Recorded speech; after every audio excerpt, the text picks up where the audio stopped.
The night before her death was silent, the kind of silence that presses down on your chest and makes every breath feel heavier.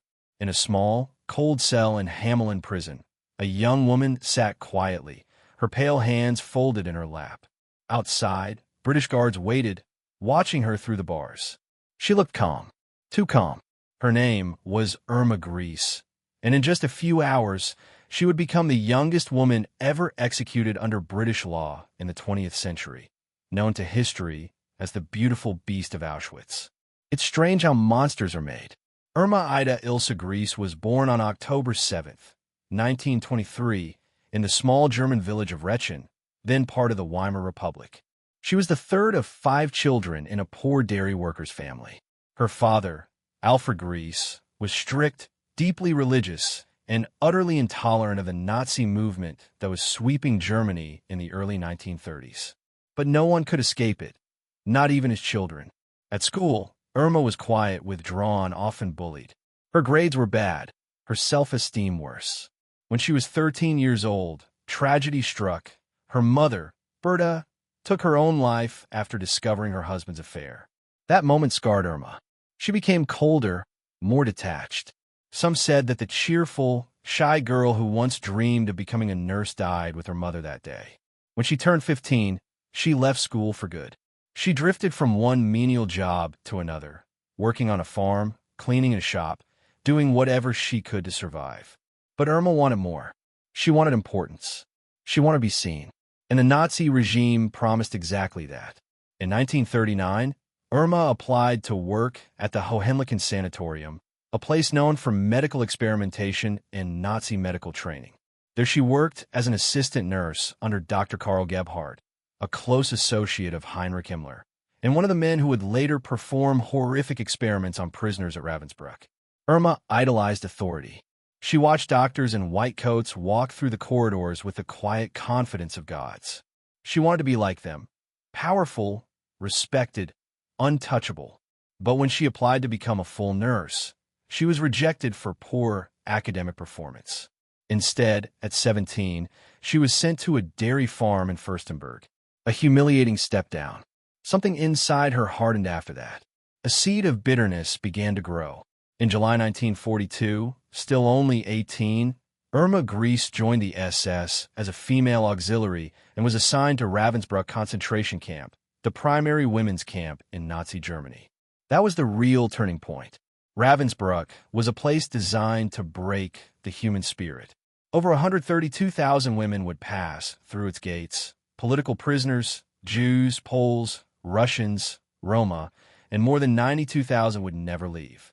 The camp also served as a school for female guards, training them in obedience, cruelty, and complete emotional detachment.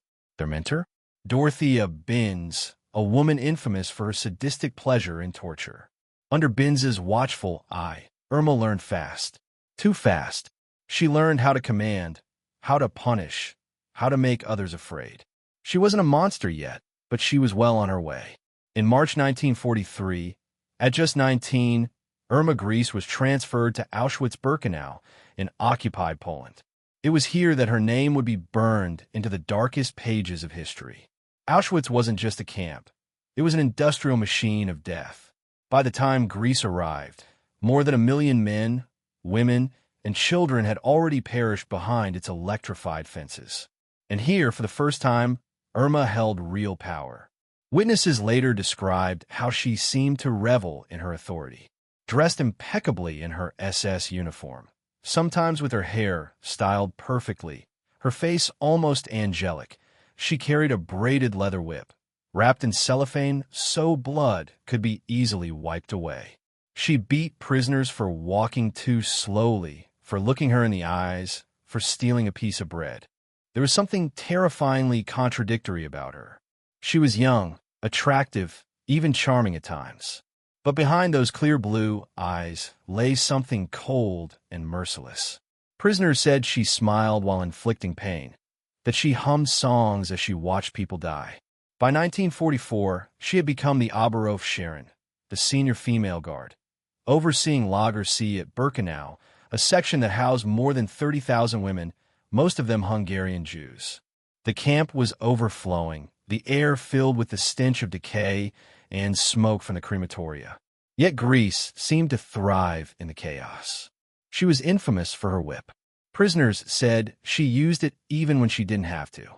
When ordered to stop by Commandant Joseph Kramer, she ignored him. Her reasoning was chilling in its simplicity. They were running, and I couldn't count them properly. As if that explained anything. Dr. Gisela Pearl, a Jewish gynecologist who survived Auschwitz, described her vividly. She was one of the most beautiful women I have ever seen. Her face angelic, her body perfect, her eyes innocent, and yet she was the most depraved, cruel creature I ever met. Other survivors remembered her strange mix of vanity and perversion. She had her uniforms custom-tailored from clothes stolen off murdered prisoners. She loved a sky-blue jacket and would spend hours in front of a mirror, imagining herself as a movie star. After the war, she once said proudly, "I'll be in films. You'll see my name on the screen." But Irma's desires went far beyond vanity. Testimonies accuse her of sexual sadism, relationships with both male and female guards, including the infamous Dr. Joseph Mengele, as well as sexual assaults on prisoners. When she tired of her lovers, she often sent them to the gas chambers. It's impossible to know how much of this is true. Camp rumors were rampant, but too many survivors told the same stories for them all to be lies. One inmate, Olga Lenyul, wrote that Greece chose the most beautiful women during selections for the gas chambers, driven by jealousy and spite. And yet, there were contradictions. Greece once saved a young Jewish girl named Alice Tenenbaum, pulling her out of the gas chamber multiple times. When asked why, she said the girl reminded her of her younger sister, Helene. Even monsters have ghosts of their past. Greece's cruelty extended beyond the whip. She kept two massive dogs, which she starved deliberately. During forced marches or work details, she would let them loose on prisoners who couldn't keep up. Survivors said she watched as the animals tore through flesh, her face calm, her eyes shining.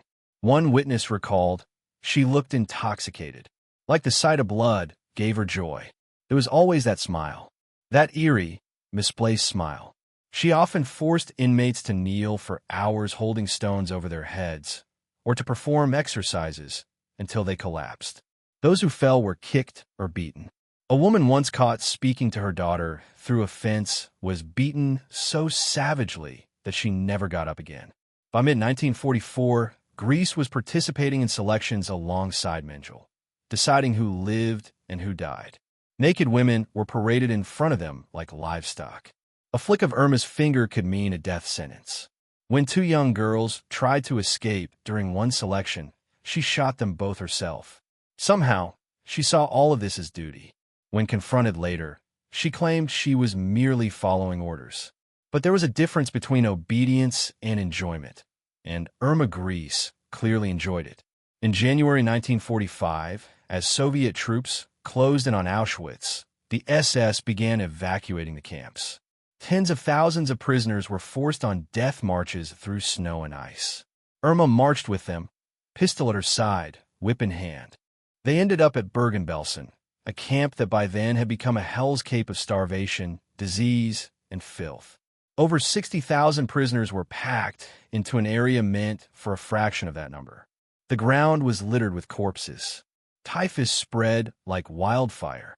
Greece, still only 21, resumed her duties as if nothing had changed.